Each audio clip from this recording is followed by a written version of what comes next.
Anything? No, that's fine. Good. That's fine. Let's see if I can get through these introductions now. Wish me luck on this, Ted. We may, if I can remember all this. Whenever you're ready. Welcome to our intermission today. We're joined by Colonel John Bourgeois and Dr. Joe Hebert. Dr. Hebert is the director of bands at Loyola and has been director of bands for the past 40 years. And John Bourgeois is the emeritus conductor of the United States Marine Band stationed in Washington. They're known as the President's Own because they performed at the White House often and provided all the music at the White House. So welcome to our intermission today. Thank you. Thank you. Can you talk to us about the program? We've already heard the first half, and I think you performed in that first half, Colonel Bourgeois. Would you like to talk about those works? Yeah, what you've heard are two dances from Swan Lake. It's a group of four characteristic dances, national dances. There's an Italian dance, a Hungarian dance, a Spanish dance, and a mazurka. We'll hear two. We've heard two, and we'll hear one on the second portion of the concert. And these are transcriptions for band. And actually, these performances are the very first performances. I've just finished the transcriptions. And historically, bands introduced classical music to the American public rather than orchestras because they were a portable element of music. And so that tradition, which we've always had in the Marine Band, I'm trying to transfer here to my alma mater. I see. So these were orchestral works that you transcribed for concert band. For concert band. I see. Tell us about the particular challenges of that. I mean, to take an orchestral work and take out the strings, who takes the string part? Well, there's no automatic process. You can look at the piece and say, what are the most recognizable aspects? Usually, if they're wind play parts, solo flutes, solo clarinets, as you will hear in some of these pieces. But the string parts, you'll find that the harmonies all fit together, and it's the same thing in a band. If you can recognize the piece, hopefully. I see. Well, we'll look forward to that. Let's ask Dr. Hebert. You've been the director of bands for so long. You've obviously developed a particular approach to concert programming. You want to tell us about why you picked this particular material? Well, first of all, John started with us in 1996 as a visiting guest conductor, lecturer. So we always include a couple of the pieces that he has done. He sends them down, we read through them. If there are some incorrect notes, we go through it. So it's a great learning process for our students. But usually on the concert, I'll try to start off, as you saw, with a overture like Candide, and then I will bring our guest conductor out. And then for the spring, I try to feature one of our students. And as you heard, Rhapsody in Blue, brilliantly performed by Jesse Reeks. And then we go into what we call the concert band. The concert band is a little different from the wind ensemble in that the wind ensemble is a very select group, a true, emphasize the word true, wind ensemble, meaning only 50 to 52 players, depending on how many percussion instruments we need. Whereas the concert band is anyone, everyone from the university. They do not have to be a music major. In fact, some of the people in the wind ensemble also perform in a concert band on a different instrument. Really? To try to help out the saxophone players who really need to learn how to double on flute and clarinet. They'll play saxophone in the wind ensemble and play flute or clarinet in the concert band. Is there a different repertoire for these two different? Yes, entirely different repertoire. In fact, we don't repeat. I find it difficult to repeat anything in less than 7 or 8 years. You know, I will think you kind of get tired of certain things.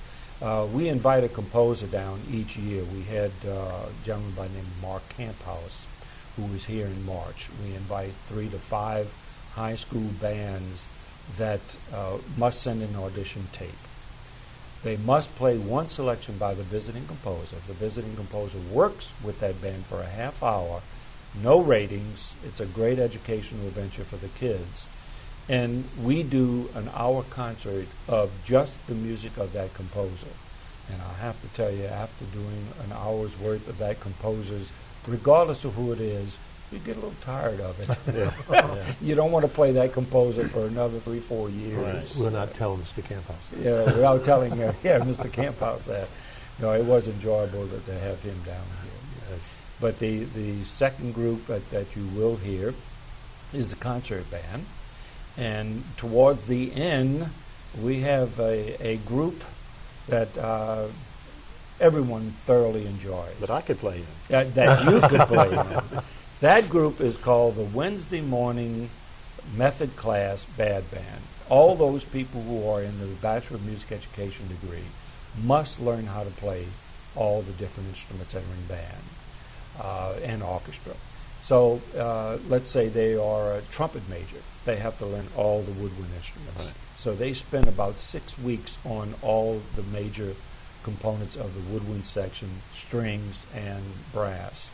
Well, we get them together on Wednesday morning, and they play. And it is really interesting, as you will see. They really enjoyed, and I think the audience thoroughly enjoyed. In fact, I know of people who come to these concerts just so they can hear the Wednesday morning bad band. You ever had that reminds me of when I was a student, there were community bands.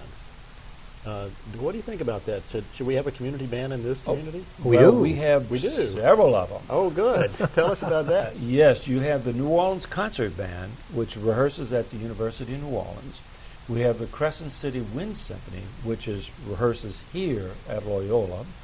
Then we have the American Legion Band in Metairie, American Legion Band in Gretna. Then we also have the St. Charles Parish Community Band. As a matter of fact, the community band is the fastest growing organization in the United States. Mm-hmm. This summer, in July, Colonel started something. It'll be the first time it's housed here at Loyola, where it's going to be a national community program. Wow. And it's 112 pieces Whoa. of adults. And it's sponsored by the Sousa Foundation, so it'll be the John Philip Sousa National Community Band. What a great idea. And they will come and rehearse for 2 days and do a concert on July 12th, I believe it I is. think so. Free, open to the public. And the programming, we were talking about that a little bit earlier, the programming is basically the programming that he has used with the Marine Band. Something a little difficult, and as the program goes on, it becomes a little lighter. And it's more of a salute to New Orleans, so Oh. we're going to pull out all the stops and umbrellas. That'll be fun. Well, you mentioned John Philip Sousa, and I know that you either are or were the president of the John Philip Sousa Society. Yes, I still am the president of the John Philip Sousa Foundation. There may be some people watching that are not really that familiar with John Philip Sousa. You want to say a few words about our great leader? Well, Sousa, who was the 17th director of the Marine Band, he was the leader from 1880 to 1892, and in many respects, he is our national hero, the first composer to be featured on a postage stamp, and probably more well known around the world as the March King, as Strauss is the Waltz King. We have Sousa, a native-born American, born in Washington D.C., and he was probably the most famous musician of any country in his time. Was well known with his band, did world tours, and quite a figure. Well, name some of his works. I'm Oh, sure there we are all know. just 138 marches, all of which I'm sure you know, John. Not only the Stars and Stripes Forever, El Capitan, King Cotton, Semper Fidelis, on and on and on. Are you playing any of those works in this concert? Oh, Yes. Now on this concert, we're not. Stars and Stripes. Oh, Stars and Stripes. yes. Always. Oh, always. Which is the... It's the tune you can't leave home without. Yeah. And also that is the nation's... Yeah. That's the National March of the National United March. States. Did he Stars do and an Stripes. arrangement of the national anthem? Yes, he did. He did an arrangement of the national anthem, and it's sort of parodies Wagner's Tannhäuser with the big string flourishes. He and Walter Damrosch did an arrangement. Well, Excuse me. What's also interesting about Sousa is that most people associate him with bands, right. but he was an exceptionally fine violinist. Yes. In fact, he was in the first violin section of Offenbach's Centennial Tour, and he wrote quite a lot of orchestra music, operettas. He was like in essence, are Gilbert and Sullivan, Oh. the same period of time at the turn of the century. His operettas and a lot of concert music. People are not aware that he wrote music other than the marches. Well, I certainly did not know that either. Sure. But maybe we'll perform some of that music someday. Indeed, yes. We performed several of the suites, and we will be performing a Sousa suite with the National Community Band. It's a suite called People Who Live in Glass Houses. Uh-huh. And who would you think are the people who live in glass houses? The people who shouldn't throw stones. Well, but also specifically, the first movement is called the Champagnes. Oh, The second movement is called the Rhine Wines. And the third movement is the whiskeys, Scotch, Irish, Bourbon, and Rye.